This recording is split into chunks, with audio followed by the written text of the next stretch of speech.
Hello everyone, this is Sujit Kumar Jha and you are watching Erodove School of Physics. In this video, I am going to discuss about question number 122 of RE Erodove. देखिए इस question में author क्या करना चाहते हैं. What charge will flow after the sorting of the switch HW in the circuit illustrated in figure through section 1 and 2 in the direction indicated by the arrow.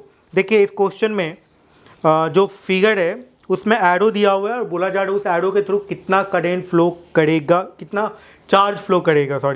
तो देख लेते हैं. ये रहा बैटरी और यहाँ पे एक स्विच कनेक्टेड है और इस स्विच से दो कैपेसिटर इस तरीके से कनेक्टेड है. ठीक है, इसका भी EMF ई दे रखे हैं, इसका भी EMF ई दे रखे हैं. ठीक है, तो बिफोर कनेक्शन आपको चार्ज कैलकुलेट करना होगा. इधर एरो 1 दिया हुआ है, इधर एरो 2 दिया हुआ है. कहा जा रहा है कि एरो 1 और एरो 2 के थ्रू कितना चार्ज फ्लो करेगा आफ्टर कनेक्शन. इसको SW कर रहे हैं. जब SW स्विच को कनेक्ट किया जाएगा तो 1 और 2 वायर जो दिया हुआ एरो उसके थ्रू कितना चार्ज फ्लो करेगा, ये पूछा जा रहा है क्वेश्चन में. देखिए इस तरह के क्वेश्चन को कैसे बनाया जाए. सबसे पहले आप कैलकुलेट कीजिए बिफोर कनेक्शन मतलब स्विच SW को कनेक्ट करने से पहले कितना चार्ज था फर्स्ट कैपेसिटर और सेकेंड कैपेसिटर पे. ये C1 दिया हुआ है, ये C2 दिया हुआ है. C1 और C2 पे कितना चार्ज था. निश्चित तौर पे आप देख रहे हैं कि ये सीरीज में कनेक्शन है. सीरीज में जब कनेक्शन होता है तो चार्ज सेम होता है और चार्ज का वैल्यू कितने के बराबर होता है. चार्ज का वैल्यू दोनों पर जो चार्ज होगा वो Q मान लेते हैं and that Q will be equals to E C1 C2 by C1 plus C2. ये चार्ज होगा कनेक्शन से पहले. एंड आफ्टर कनेक्शन देखिए क्या होगा. इस पे चार्ज Q1 मान लेते हैं, इस पे चार्ज Q2 मान लेते हैं. ठीक है, यहाँ का पोटेंशियल 0, यहाँ का पोटेंशियल 0, यहाँ का पोटेंशियल 0, यहाँ का EMF E, तो यहाँ का EMF E, यहाँ का EMF या पोटेंशियल कहें वो E. ठीक है, तो इसके अबाउट तो पोटेंशियल डिफरेंस हुआ ही नहीं. ठीक है, तो इसके अबाउट जब पोटेंशियल डिफरेंस नहीं हुआ तो इस पर चार्ज 0 हो जाएगा.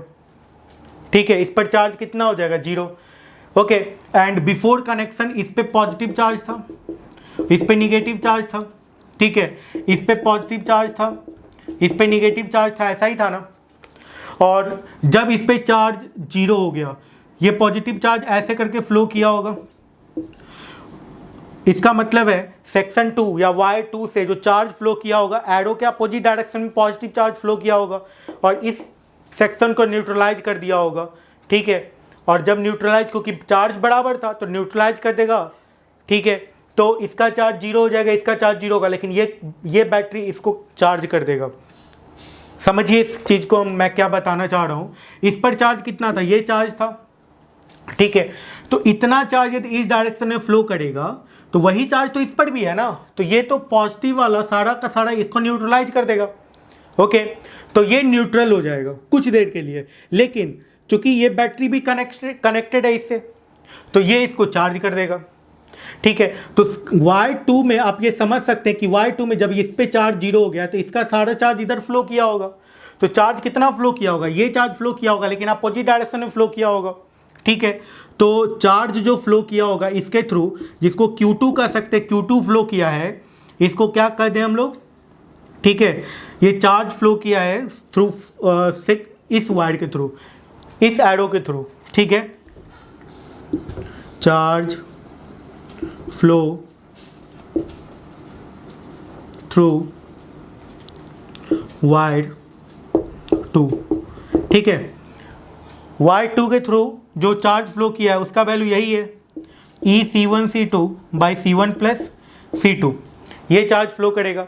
अच्छा, अब ये न्यूट्रलाइज हो गया, लेकिन ये जो बैटरी है ये इसको चार्ज कर देगा. ठीक है, ये कितना चार्ज कर देगा देख सकते हैं. इसके अबाउट पोटेंशियल डिफरेंस ये 0 हो गया, ये E हो गया, तो इसके अबाउट कितना, इसमें कितना चार्ज आ जाएगा, चार्ज आएगा. ठीक है, यहाँ पे लिख देते हैं चार्ज ऑन कैपेसिटर 2